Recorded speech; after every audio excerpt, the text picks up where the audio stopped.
Oh, almost hit my head on the laptop there.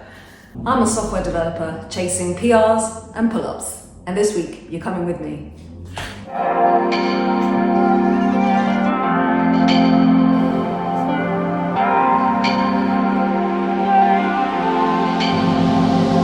Go.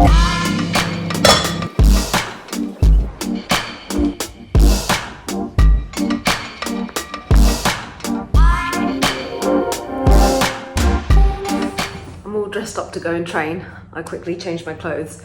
One of the reasons that I am just going to finish a bit of coding. This is where I sit on the sofa and do my thing.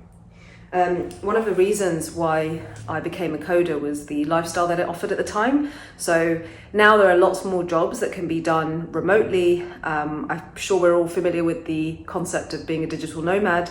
And I got to do that for quite a few years, which is why I traveled a lot in my 20s. So I do understand that perhaps I have an advantage over some people because I do get to work from home. I go into the office once every 2 weeks and it's not that far. And because I work from home, it just means that I have 2 more hours in the day for myself because I'm not commuting for an hour to the office and back most days. I can have little 5 minutes in between where I can do a few pull-ups and dips. You've seen my setup that I have in my house. And I feel, very lucky that I can do that because I know that's not accessible for everybody. And as well as that, I don't have added responsibility of kids and that kind of stuff yet.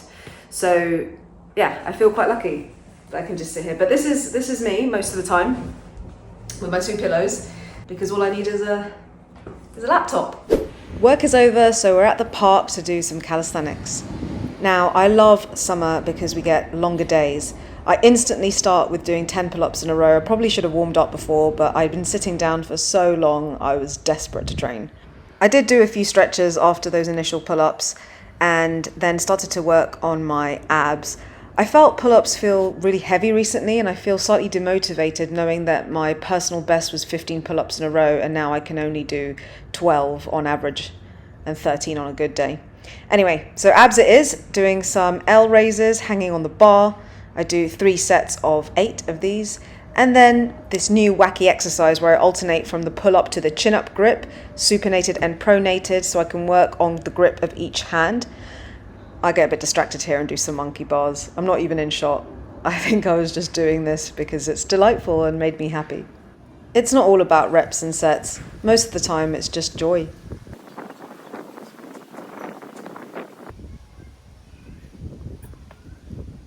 Okay, back to the workout. So I do 3 sets of these 5 toes to bar. They're not my best. My legs are slightly bent. I'm always conscious when I film my workouts after a whole day of work because I'm tired, guys, and my hands and joints feel stiff from sitting in the same position for so long, even though I do try and have 5-minute breaks in between sitting down.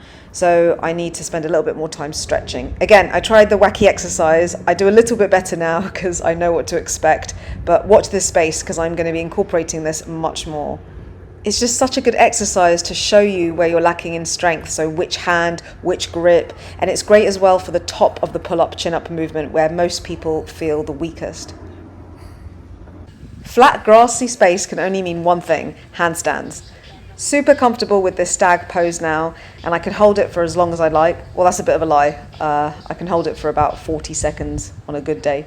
I did a few of these to warm up for about 15-20 second holds, and then I wanted to take it up a level to challenge myself. So I tried this split handstand where you initially, I think it's easiest to go into it from being in a normal straight handstand and then try and part your legs while also maintaining your balance. You can see I lose it when I get to about halfway. Ugh, so irritating.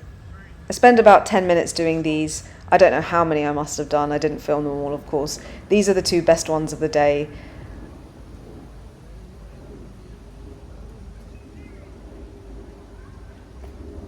Now, the best thing about the summer outdoor calisthenics workouts is that you can always work out with your friends to keep you motivated. This is how you're supposed to do it.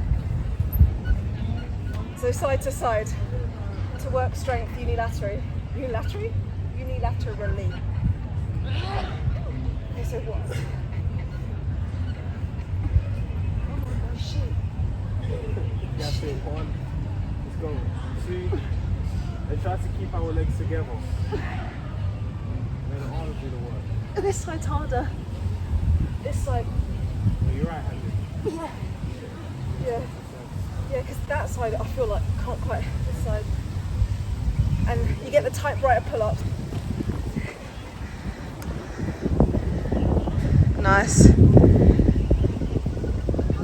This is a superhero right here who can do everything. He goes on for days. Awesome. Mental. Hold. Beautiful. Woo. Pull up. Tuck. Over bar. Down. Pull up. Tuck. Over bar. Down. Pull up. Tuck. Over bar. Your quality is so sick.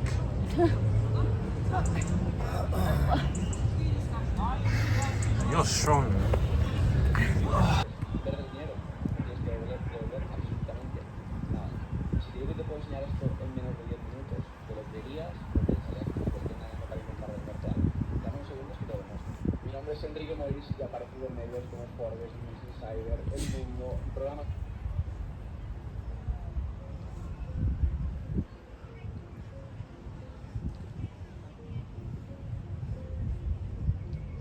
The last 20 minutes I spent doing some mobility work.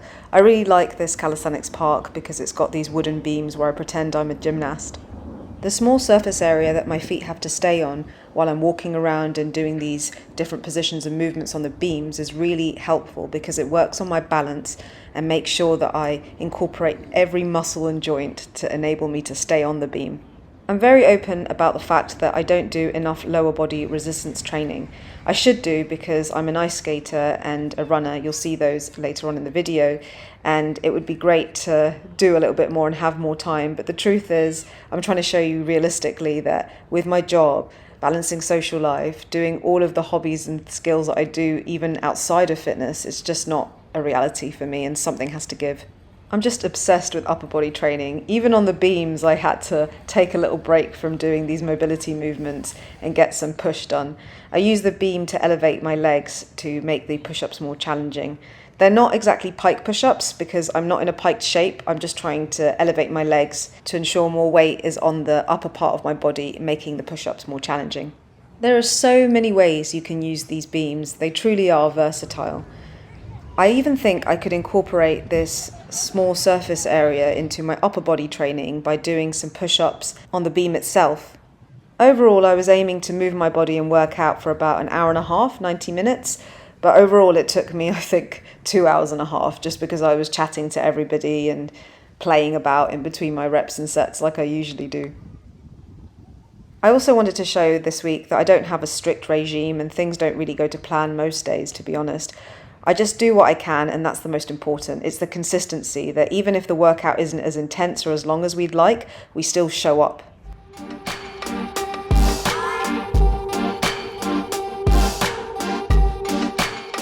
Okay, I've just come back from a 17-kilometre run. That was really not what I wanted to do, but I really also wanted to do it. So I had quite a difficult day at work, and yeah, I can't even speak, sorry. A lot of sitting down, using the glucose in my brain, and thinking was done. And you never realise, even though you're statically sitting there, staring at the screen of your computer, but when you're really trying to concentrate and think of a problem, it uses so much energy. And so I ate loads of food, got a massive swollen belly. Should I show you? You're going to say, oh, I'm sticking out, so I'll stand up straight so you can see. That's not me sticking out. That is basically what's happened to me. So yeah, very swollen from, I guess, the stress and just eating really quickly and having to go back to work. That the moment I got a second to go out and go for a run, I thought I was going to do 10k, but I ended up doing 17. I always say, I never know how far I'm going to run. It was quite a slow one because I feel really heavy with all that food smoshing around, and I had chilies in my food. My lovely friend has made pickled chilies, which are delicious. And stupidly, I ate them with my dinner literally half an hour before I went on that run. Look at all of our pickled things and lime. We have mooli here. We have up here, we've got pickled red onion. And of course, the pickled jalapeno chilies I was talking about. I ate half the jar, it was full. Well, about a third of the jar. No wonder I had bad stomach acid. And yeah, I had such bad acid burn. But yeah, 17 kilometers done and I feel so much better. See, it always pays off, even if you don't feel like doing it. I know because I've done so many runs and exercises before after a stressful day, and I knew how much better it was going to make me feel. So yeah, now I can have a shower and relax. How many washes do you do when you're a runner? You're always constantly sweating. Now, unfortunately for me, I thought that my elbow tendonitis was cured. Perhaps it's something that I'm just going to have to live with.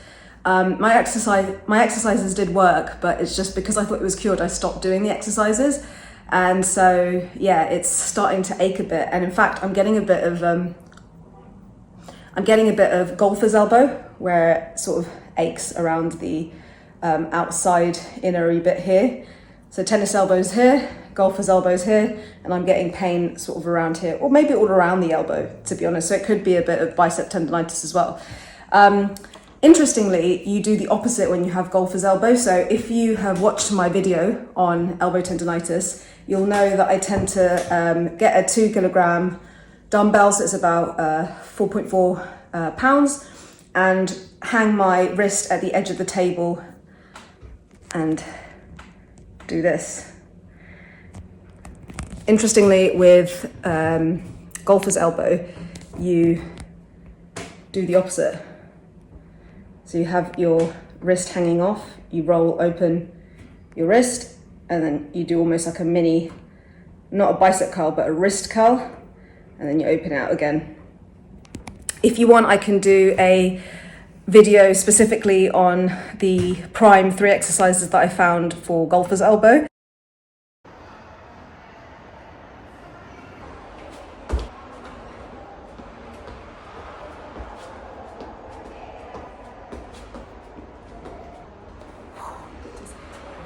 I try to go to the ice rink 2 times a week before work or after work, whatever I can squeeze in.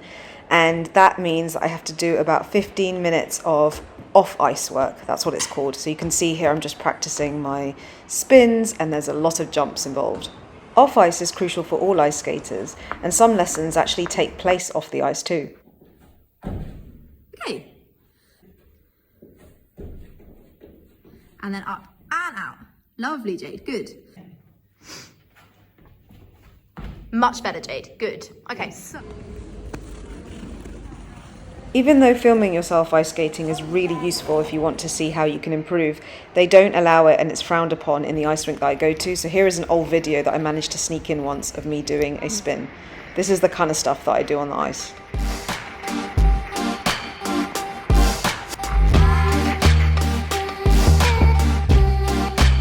Hello. Today is a rest day and I'm going out with some friends after work. It's been a really long day at work.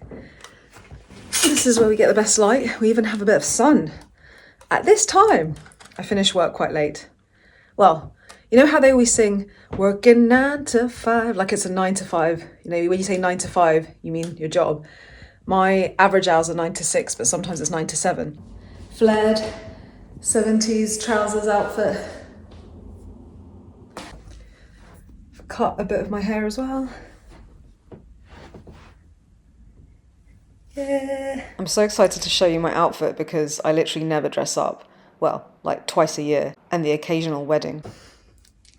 And it's quite late now, but it's still a bit of good sun out that I can wear my sunnies. It can be quite difficult with a job and then having such a big amount of hobbies that I have, like calisthenics, ice skating, running, and then wanting to get better at said hobbies, so I have to do them a lot and frequently because I want to, but that naturally takes up a lot of time. So it's nice just to have some time off to be social, to see friends, family. If you're a person like me who loves exercise, rest days can be a bit like meh. And actually I try to use them to my advantage because it's very rare that I have day. Well, I say very rare. I have at least one rest day a week. And so it's so nice just to have time outside and apart from work where you can just be leisurely and social. And so I look forward to my rest days, even though traditionally I didn't, because if you love movement and exercise, why would you want to stay still? But it can be quite nice. You can get a lot of different things done. I've got some spring onions and I want to make them last longer. So I've just filled a jar, an old peanut butter jar, with some water. I've left the roots on the spring onions. And then it's really cool. You just take off all the dead bits of the spring onion. And like a few of the top bits that are going bad. And yeah, then you just chuck it in and it grows at the top and you get more bang for your buck. So these grow and you get more spring onions. Having such a wholesome morning doing this with my spring onions. And then I found a reduced butternut squash. So I've cut it and chopped it up and boiling it to make some butternut squash soup. And then some old potatoes, garlic, celery. This is an artichoke that is basically almost dead. I'm just gonna make some soup with it and onion.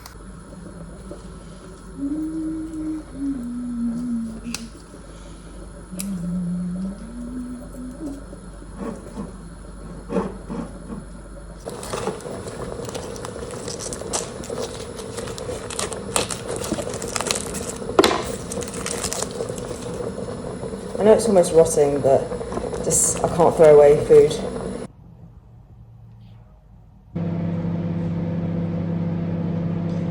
Garlic.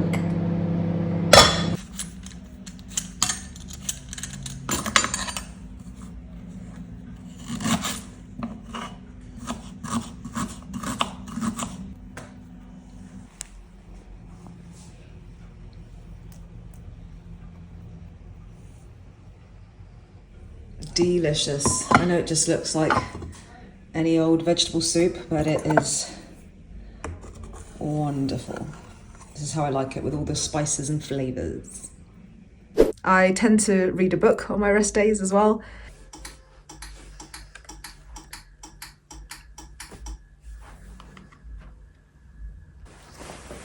It's not that hot. You still need a coat.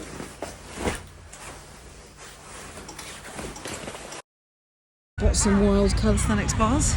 Don't mind if I do.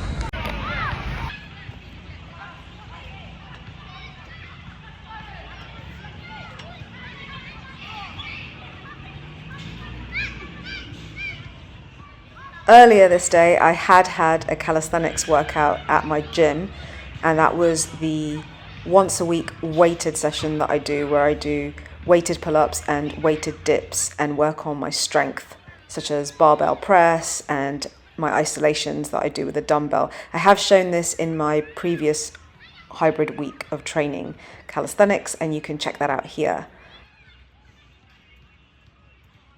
But as you can see, even though I was dressed up and going to an event, I still couldn't resist training a little bit more in this new park that I'd found. This looks weird. It's a sped up video of me doing dips. I really wanted to stay, and I remember thinking, God, I'm late already.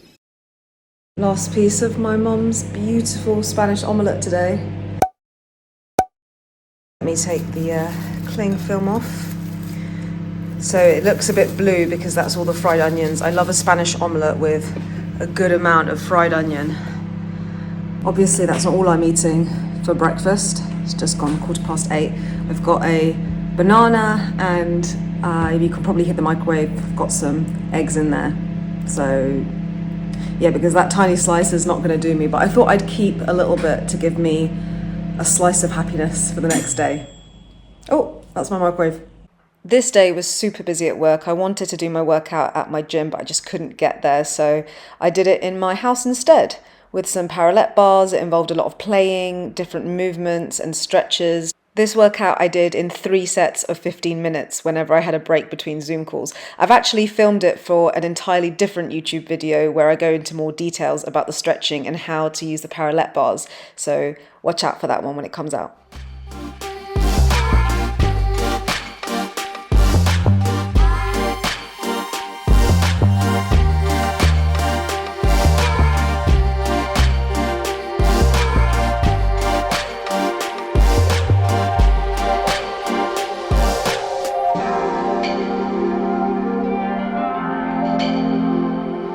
I hope you've enjoyed that video. If you have, please give me a little like, thumbs up, it's free and it really helps me. Subscribe to the channel if you haven't. And if you've enjoyed this video about how I balance hybrid training with my job, then you may be interested in this video over here.